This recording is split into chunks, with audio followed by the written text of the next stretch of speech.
George St. Pierre, Alexander Volkanovski, Tyson Fury. What do these three men all have in common? They're at the top of their game and they're clean shaved, and you could be too with Manscaped. The MMA Sucker podcast is happy to announce that we are now sponsored by Manscaped, and you can get a massive 20% off and free worldwide shipping with the code SUCKER at checkout. Now, a little bit about Manscaped. Manscaped is the best in men's below the waist grooming, offering precision engineering tools for your family jewels. With Valentine's Day just around the corner, there's no better time to invest in the all-new Performance Package 5.0 Ultra, designed to elevate your grooming game. As part of the Performance Package, we have the Lawnmower 5.0 Ultra, which I've been lucky enough to get my hands on, and it is a quality bit of kit. Quality bit of kit. The electric trimmer features skin-safe technology, making it harder for you to nick yourself than it would be to land on prime Anderson silver. It also comes with their brightest ever LED spotlight yet. It's brighter than the lights of the UFC. I mean, come on, guys, check this out. Got that? Look at that bright light. Brighter than the lights of the UFC, I'm telling you. On top of that, it's also waterproof, making shower shaves an absolute breeze. But that's not everything. This package also features the Weed Whacker 2.0 nose hair trimmer, Manscaped's liquid formulations, and two free goodies. The Shed travel bag, which I've been, again, lucky enough to get my hands on, and Boxers 2.0, because let's be honest, guys, comfort is king. And for those of you that want the sculptured Roy Nelson-esque beard, Manscaped brings you the Beard Hedge Pro Kit, designed to shape your scruff effortlessly. It sculpts the cheek lines and maintains the beard style to give you the suave look for every single occasion, especially those romantic occasions with Valentine's Day coming up. Join 10 million, let that sink in, 10 million men worldwide who trust Manscaped with our exclusive offer. Go to manscaped.com to bag 20% off with the code SUCKER. Is that enough? No? Throw in free worldwide shipping. Like I said, head over to Manscaped. Head over to manscaped.com. Use the code SUCKER, that's SUCKA at checkout for 20% off and free worldwide shipping. Thank me later. Your balls will thank you.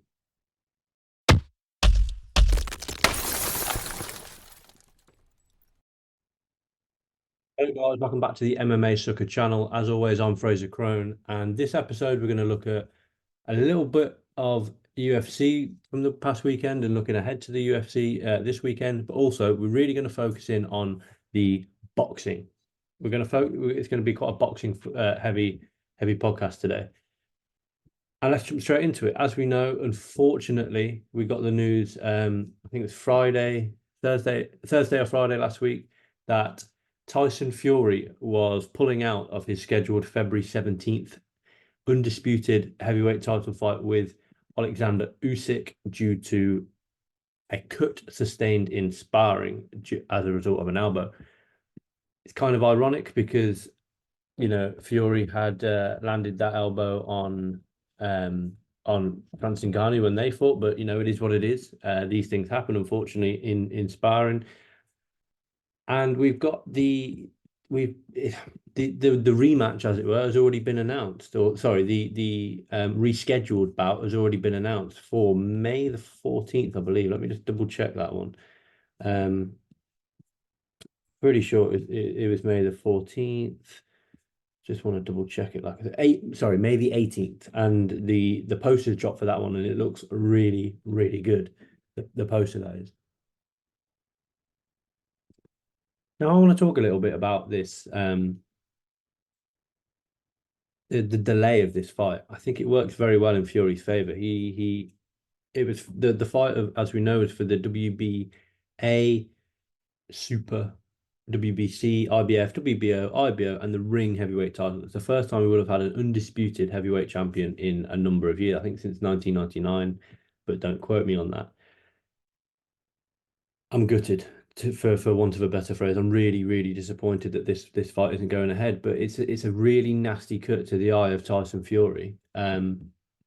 Just above the right eye, sort of in this area. For those listening to the the podcast and haven't got the visuals, kind of on the eyebrow, the orbital bone. By the looks of the image release, he's got a big black eye now. But these things happen in boxing. I've seen a lot of conspiracy theories out there, and the truth is, we don't know what the truth is. The truth is that this fight should have been being hyped and spoken about and really in everybody's mind from day one. From the moment that this fight was announced, it should have been in at the forefront of everybody's mind, and it wasn't. For me, there was a lot going on around boxing this weekend. We had the return of Conor Benn, Joshua Buatsi versus Dan Aziz. And I feel almost in a way that the AJ versus Francis Ngannou fight kind of overshadowed this one a little bit, which is, is it the case of this one isn't selling very well? Who knows? Who knows the truth? But like I said, the truth is, was Tyson Fury ready? Because we were getting conflicting reports that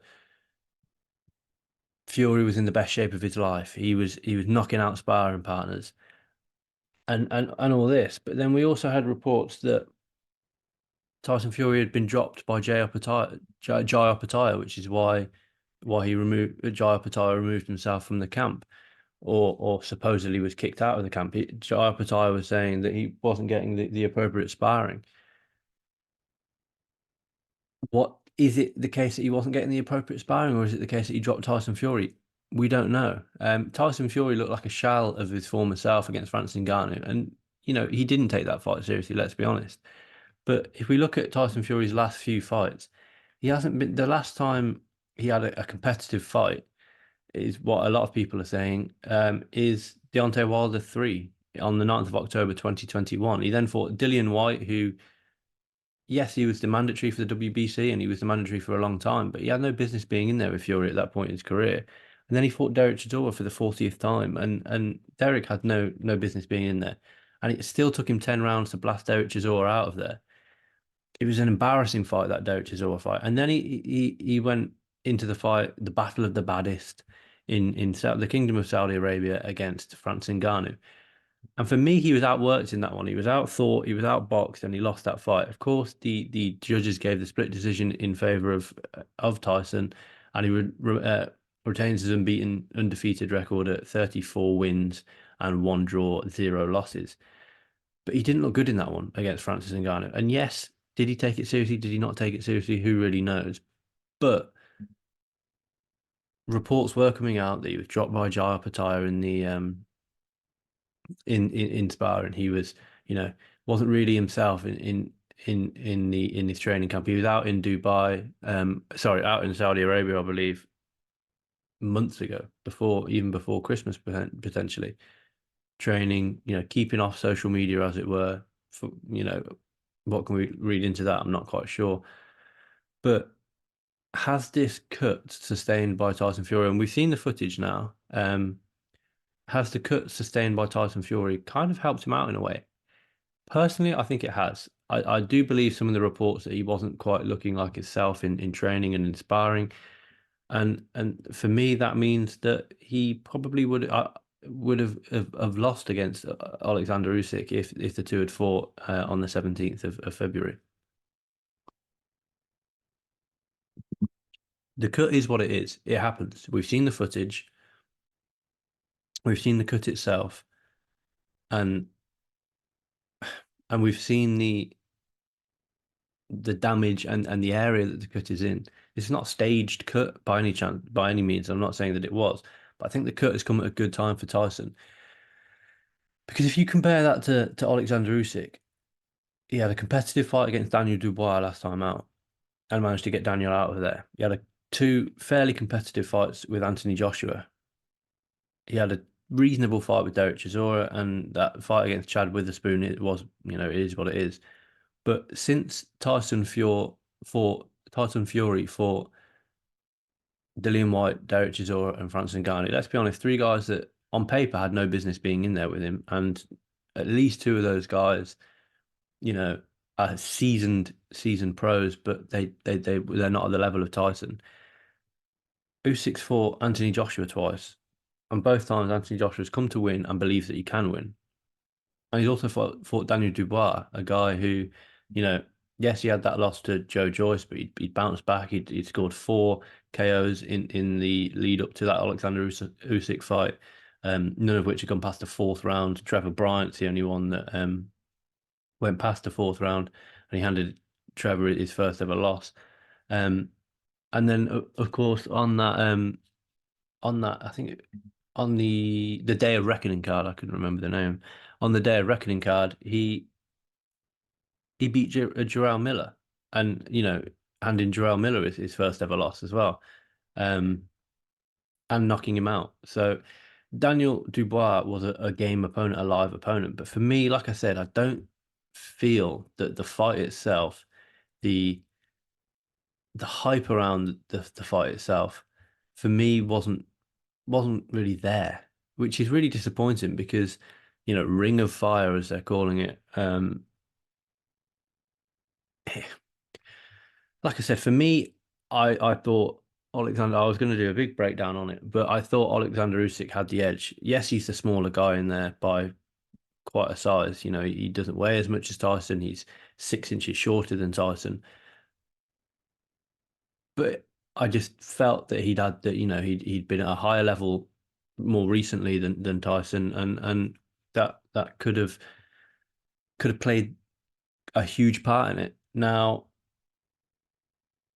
what we're getting is a delay to the fight, luckily. Was Alexander Usyk going to stay on the card? They were looking at, from what I understand, at Filip Hrgović. That one's not going to happen. I don't think Hrgović is interested in the fight on short notice, which to me is crazy. He's the IBF mandatory, I believe. And if I'm Filip Hrgović, I take that fight. What's he got to lose? What's he got to lose? Because Fury versus Usyk, the winner of that is going to face the winner of Joshua and Ngannou. You're talking at least, at very, very least, this time next year. If Fury Usyk is a highly, highly competitive fight, it could be a rematch. And like I said, you're talking at least this time next year, probably 18 months' time before Filip Hrgović even gets a look in at a world title, in which time he has to compete. He has to face a Daniel Dubois, the winner of Parker Zhang, even a Deontay Wilder. He has to stay active, as it were, and it's a risk. If for whatever reason he loses a fight, he's out of the question. It's like I said, it's a risky fight it's a risky fight not to take for Filip Hrgović, but it is what it is. He clearly doesn't want the fight. Wasn't From what I understand, kind of put his name out there, but not quite. Um, so that fight's not happening. What we are getting though is, I'm just looking on the page here. The fight is rescheduled for May the 18th with a huge penalty if either man withdraws from the fight of $10 million. From what I understand, I just want to double check that because they had Ariel Helwani, had Usyk's manager, Fury, and um, Turkey Al Shakir, the guy behind who wants to really bring boxing to Saudi Arabia full time. All on the MMA Hour. Really, really good episode. If you haven't watched it, guys, go and watch it. Um, I'm just checking the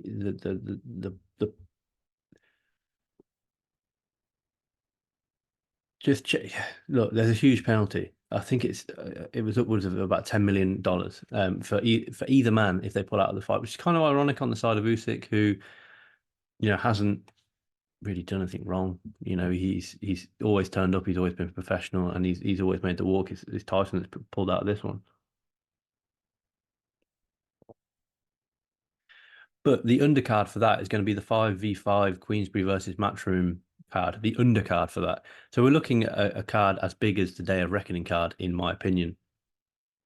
How they're going to do that, I'm not really sure how they're gonna do it, how they're gonna matchmake them. I saw Eddie Hearn saying that they should select 5 fighters at given weight classes, keep them secret until fight week or fight night or the press conference, and they face off. And it's just going to work on yourself rather than working on tips against your opponent. I'm not really sure how it's going to work, but I'm very excited for it.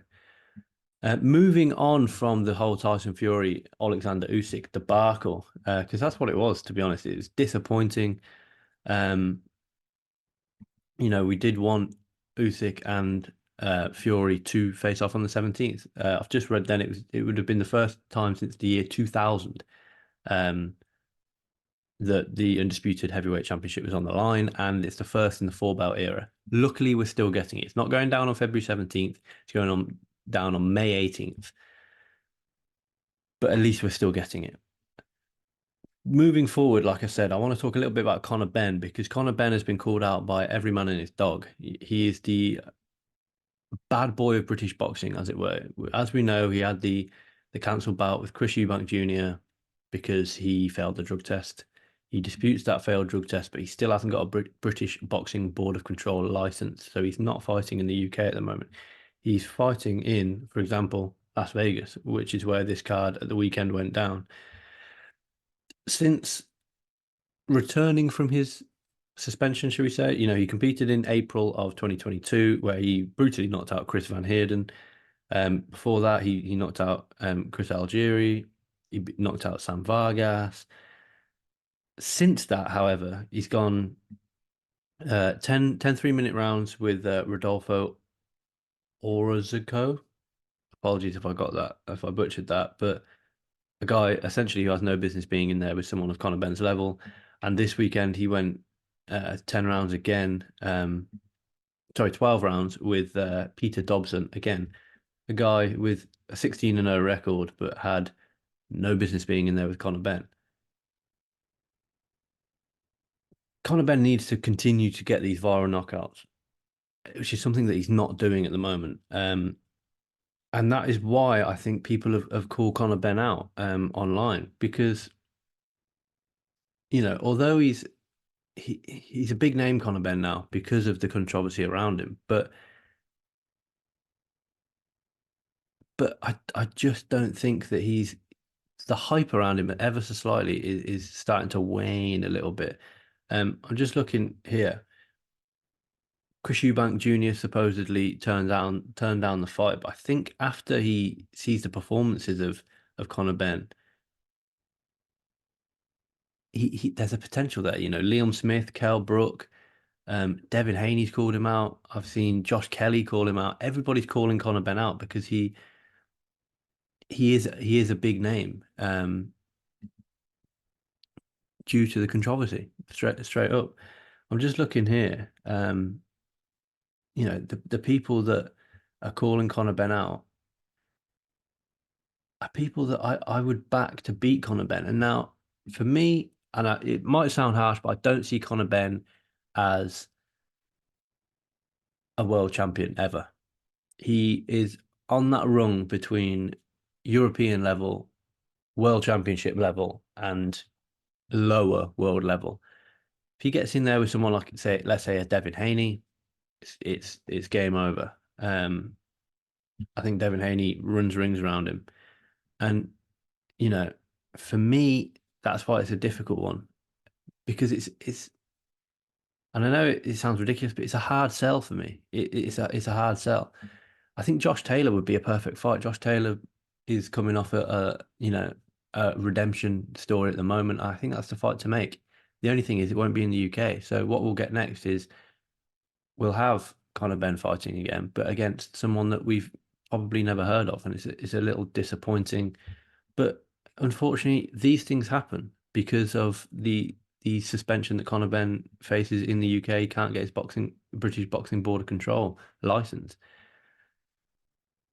That's pretty much all I've got to say on the matter. It's disappointing because I was a huge fan of Conor Benn. Now, I'm not that interested in seeing him fight again, to be honest, until he starts getting these viral knockouts again, which I think will come, especially at the level that he's fighting at now. This weekend, Not going to talk about it too much, but we've got Jermaine Ortiz, 17-1-1. Uh, his only loss coming to Vasily Lomachenko. He then obviously took a prolonged period of time out, returned against Antonio Moran, unanimous decision victory last September. He takes on Teofimo Lopez, a man who, when he lost to George Kambosos Jr., we thought could be done. He could be done. He wasn't. He came back. He knocked out Pedro Campa. He beat Sandro Martin, and then we thought he could be done again because that was a split decision win. And, he didn't look great in that fight. But then he returned to hand Josh Taylor his first professional loss last time out. And it was a phenomenal performance by Teofimo Lopez. He goes up against, like I said, Jermaine Ortiz this weekend to defend his WBO World Super Lightweight title. I'm not sure where this fight is taking place. It's taking place in Las Vegas again. On the undercard, you got Keyshawn Davis, you got Abdullah Mason. They're probably the two to kind of look out for on the undercard. But yeah, Teofimo Lopez, he's got heavy hands, but we've also seen in more recent times that he can box with the best of them. So that's certainly one to keep an eye out on. Keeping in Las Vegas, we're going to look a little bit back at the UFC card from this past weekend, headlined by two middleweights, Roman Dolidze and Nassourdine Imavov. Strange main event. Majority decision victory for Imavov. Strange main event for me. It didn't, to me, seem like Dolidze could deal with the power of Imavov, who isn't notorious for having really heavy hands. That first round where Imavov landed a straight, posted, then landed a big knee and another shot to drop Dolidze was beautiful, for want of a better phrase. Really, really, really nice work from Imavov. But how many fouls can we get away with in the UFC with only a single point deduction? Imavov multiple times grabbed the fence. There was multiple eye pokes, and we'd obviously seen the Makhmudov Muradov fight called off just after 11 seconds due to an eye poke earlier on in the evening. So you'd expect the referees to be a little bit more on it with eye pokes, and they weren't in this one. How many times can we foul an opponent with just having 1 point taken away? And we've got the controversy of the head kick to a downed opponent as well. How much does that take away from Dolidze? For me, it's a little bit difficult because we obviously have the Arnold Allen Movsar Evelev controversy at UFC 297 a few weeks ago. We've had the discussion over the rule change, but overall, I think we just have to be a little bit more sensible. So you can essentially, everybody's always said it, you get one free groin strike, one free eye poke, one free fence grab, and sometimes you even get a free, strike to a downed opponent, depending on the referee and the circumstances. For me, everybody knows the rules of MMA. There's no eye pokes, no groin shots, and admittedly, look, groin shots happen. If you go for an inside leg kick, you might sort of, hit the inside leg kick and rise up. These things, unfortunately, they do happen, but you can tell when these kind of shots happen and when they don't. The easiest one for me is groin strikes, to sort of differentiate from the rest of the fouls. A groin strike happens when a fighter either times a shot badly or lands a shot and there's a rise up, or just doesn't quite get the angles right. I think you get one groin shot, not, an obvious one, but you get one of these accidental groin shots, a knee to the groin when you think you're going to get the belt line, for example. Anything after that is a point deducted. You get two, you have two groin shots in a fight, bang, 1 point off. Three groin shots, another point off. After four, if you have four groin shots, fight's over, you lose the fight. It's undisputable for me. eye pokes, everybody knows the rules. It's hands up or closed fist, and yet we're still getting multiple eye pokes in fights. And the my reaction as a non-fighting man is to put my hands out like this.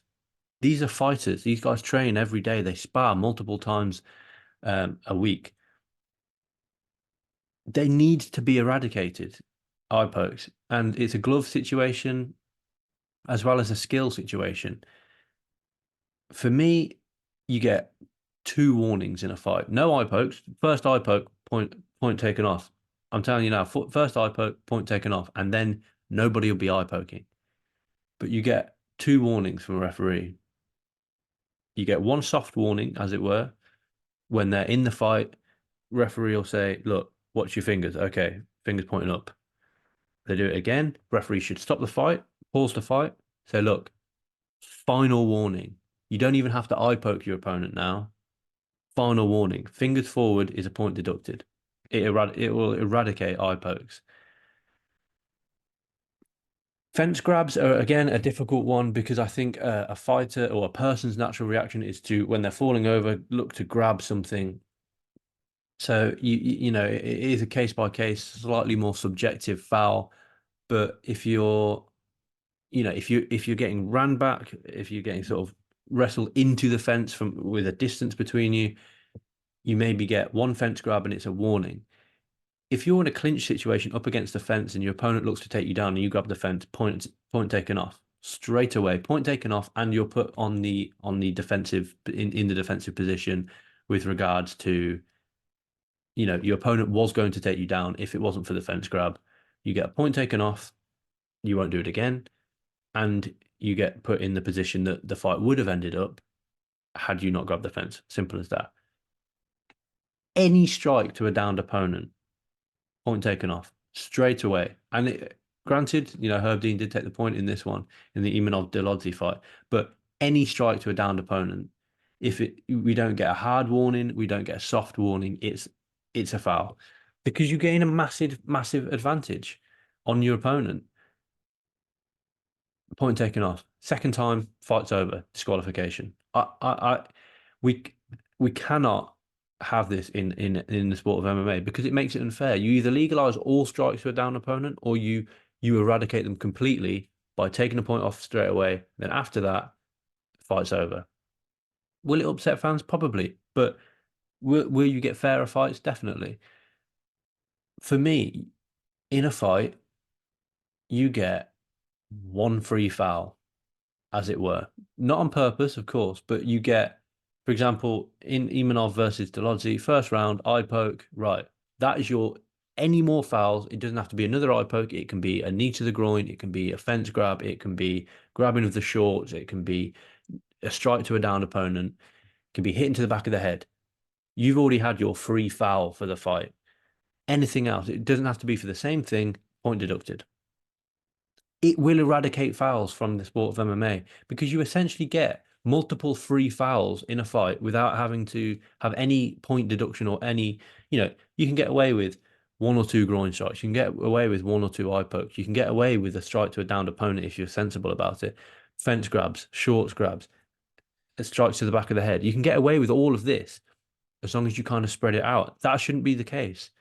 You get one free foul and I don't like saying that because it's almost like the fighters will take advantage of it, but you get one free foul, fingers inside the glove, don't agree with it.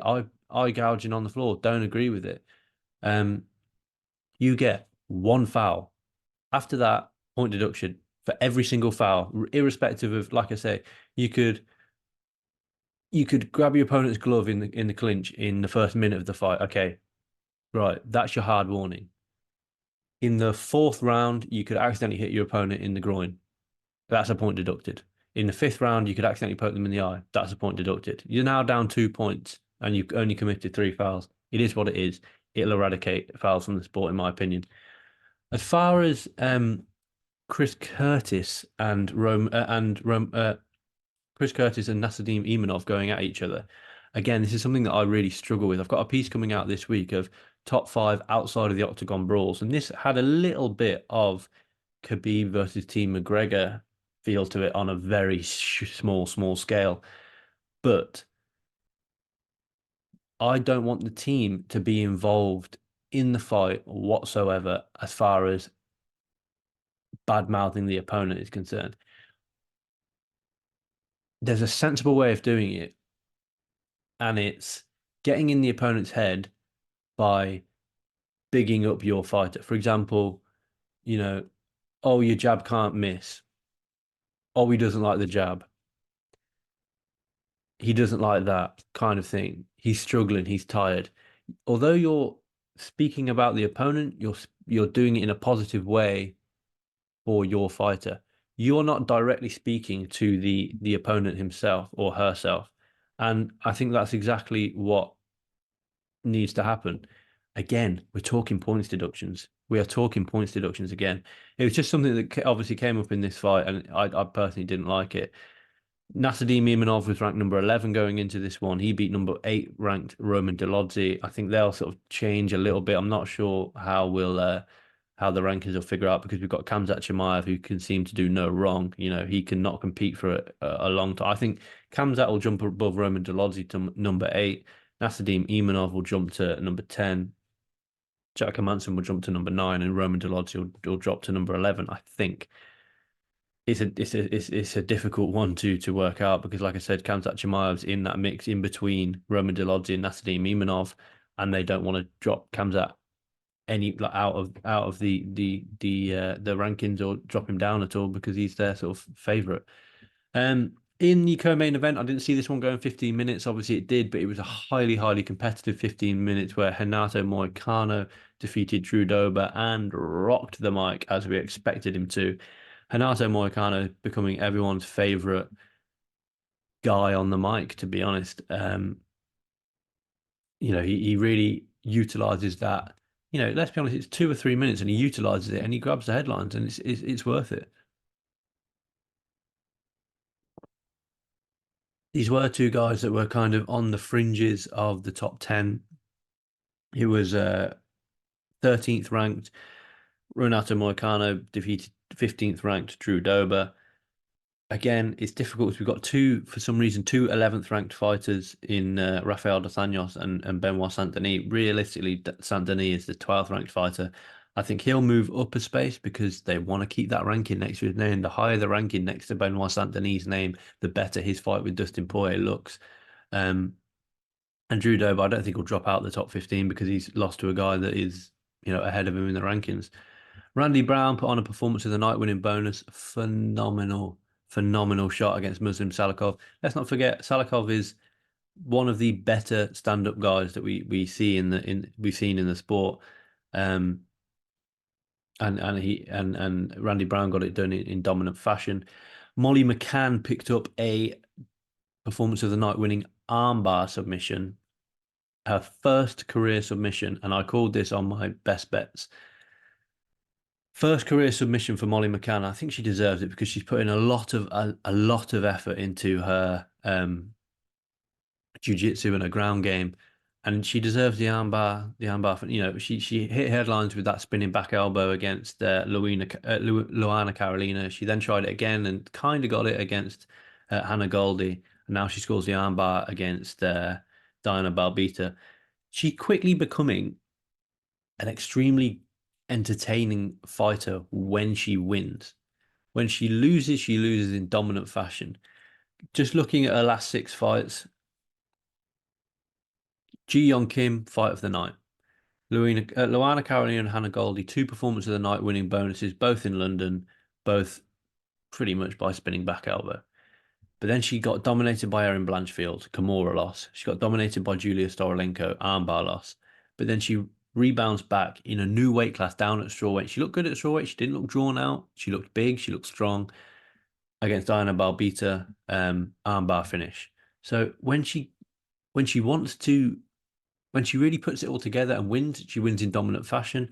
When she loses in dominant fashion, which is always, in a way, a good thing because people are going to tune in to watch her. Charles Johnson defeating Azat Maxim is not something I saw happening at all. Maxim was, of course, 17-0 going into this fight, beat Tyson Nam via split decision last time out. Charles Johnson is very, very up and down. He lost to Mohamed Mokaev on his debut. He was on a 3-fight losing streak and pretty much, I think, saved his place in the UFC with that performance. Fight of the night winning performance. Really, really good performance for Charles Johnson. Like I said, he'll win some, then he'll lose some, then he'll win some more, and then he'll lose some more. But he'll always be entertaining. Um, Gorimbo, I apologize if I butchered that name. Hard not to get. It was tough on him not to get a performance of the night. 32-second knockout over Pete Rodriguez. 12 strikes, didn't not a single strike was landed on him, and he doesn't get a performance of the night winning bonus. Not quite sure if I agree with that, but it is what it is. But there is, as far as the fight night was concerned, it wasn't a bad fight night. It's kicked off an 11th straight week um run now of UFC cards. And that leads us nicely, unfortunately, back into the apex, but with some more middleweights. Jack Hermansson, he's still headlining UFC cards, which is what it is. It is what it is. Still headlining UFC cards in the middleweight division against Joe Pfeiffer. Joe Pfeiffer is the up and comer. Jack Hermansson is the gatekeeper. This is quite an exciting fight at middleweight. You've got Jack Hermansson's last 3 fights, lost to Sean Strickland via split decision. He beat Chris Curtis, then he lost to Roman Dolidze via finish back in December of 2022. He sat out for the entirety of 2023. Hermansson's got that weird herky-jerky striking style when he's on the feet. He's constantly in and out. He's very heavy on that lead leg. He's very heavy on the knee. And when he gets it to the ground, it's kind of in his wheelhouse. He does really well. Joe Pfeiffer is a heavy-handed individual, but can mix it all up. He's on a 5-fight win streak at the moment, including wins against the likes of Gerard Meerschaert and Abdul Razak Al Hassan last time out. If we just look at some stats, you can't really take an awful lot from stats in this fight because Joe Pfeiffer's he's only 12-2, and not all of those fights have come in the UFC. He lost via arm injury in the on the Contender Series. He got another shot on the Contender Series, won that one, got in the UFC, and he's 3-0 in the UFC. Stats suggest that it would be beneficial for Hermansson to take this one to the ground, although his accuracy is just 29%, but he does have the more submissions on his record. This fight, like I said, it's interesting. You've got Joe Pfeiffer, who's not ranked, against Jack Hermansson, who's ranked number 10. I'm leaning towards Joe Pfeiffer just because he's on the winning run. He's 27 years old, Joe Pfeiffer. And Jack Hermansson, I think, is much older. Yeah, 35 years old. The Joker, Jack Hermansson, Swedish, Sweden/Norway. Although Jack Hermansson has competed at a much higher level, he's got a win over Jacare. He's got a loss to Jared Cannonier. He beat Kelvin Gastelum. He's lost to Marvin Vettori. He beat Shabazian. He's been in there with the former champion Sean Strickland for 5 rounds. He's just coming off a loss against Roman Dolidze. He was scheduled to compete against Brendan Allen. Sorry, he had to withdraw from that one in June of last year, so he has been out with an injury. But I do think that it might be a bit of a changing of the guard. We've got a piece out on the site now about is 2024 the year of the new guard, and this could be kicking off that's kind of belief that it is. Co-main events, he's Dan Ige faced the late comer to the party, Andre Fili. Dan Ige was meant to be facing off against Lerone Murphy. Lerone Murphy's had to pull out of that one. Ige's coming off the loss to Bryce Mitchell. Andre Fili's coming off the really good win against Lucas Almeida at UFC 296. So that one's, at featherweight, that one's really, really a fun one to keep an eye out on. Fight of the night, I think it's going to be Brad Tavares versus Gregory Rodriguez. Tavares always comes to fight. Gregory Rodriguez always comes to fight. It's just going to be fireworks. If that goes the full 15 minutes, I'll be very surprised. Bit of a sleeper fight on the card, Rodolfo Vieira versus Armen Petrosyan. I think that's going to be a really good fight. Petrosyan's riding a pretty good couple of wins. Last time out, he beat Christian Leroy Duncan. That is a fight that's aged very well. after Leroy Duncan's looked really good in his past few fights. We've also got Loma Lookbome, the only female fight that I can see on the card. Yeah, the only female fight that I can see on the card. Loma Lookbome versus Bruna Brazil. Lookbome didn't exactly have the best. She had a difficult start to UFC life. You know, she defeated Alexandra Albu, if you remember, who was just, I have no idea why she ever got into the UFC. She got into the UFC at 1-0. 1-0. She went 2-0, defeating the likes of Isabella Badoret. I don't know either. And Kaylin Curran, who notoriously stayed in the UFC despite having a 1-6 record. She managed to stay in the UFC. She then lost to Emily Whitmire and then obviously Loma Lookbome. But she then lost to Angela Hill. She bounced back against Jing Young Frey and Sam Hughes. She then lost to Lupi Godinez. But she looked good last couple of times out. She beat Denise Gomez via decision. And then, as a surprise to some, I guess, she submitted Elise Reed, not known as a submission artist, Loma Lookbome. She's much more of a Muay Thai striker, but she faces Bruna Brazil. Brazil, who herself looked pretty good last time out against Shauna Bannon. Bannon just couldn't deal with Brazil, to be honest. And, they put on a pretty decent fight. This week, like I said, we've outside of the UFC, we've got Octagon 53, headlined by Katharina Delista and Eva Dorithi in a strawweight main event for the belt. That's a rematch. We've got an LFA card. Main event is a featherweight title fight between Alfred Walker and Elijah Johns for the LFA featherweight belt. But for me, it's we've got the UFC this weekend, and then we're focusing in on UFC 298.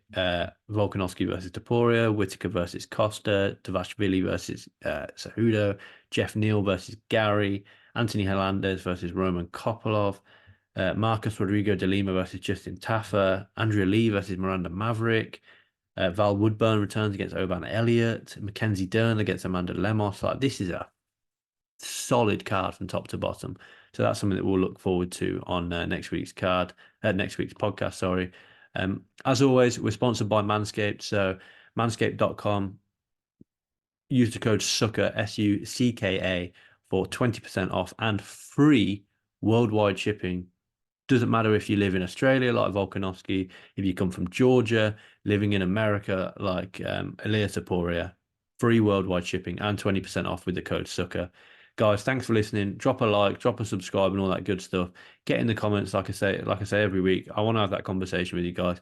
Thanks for listening, and I'll catch you next week.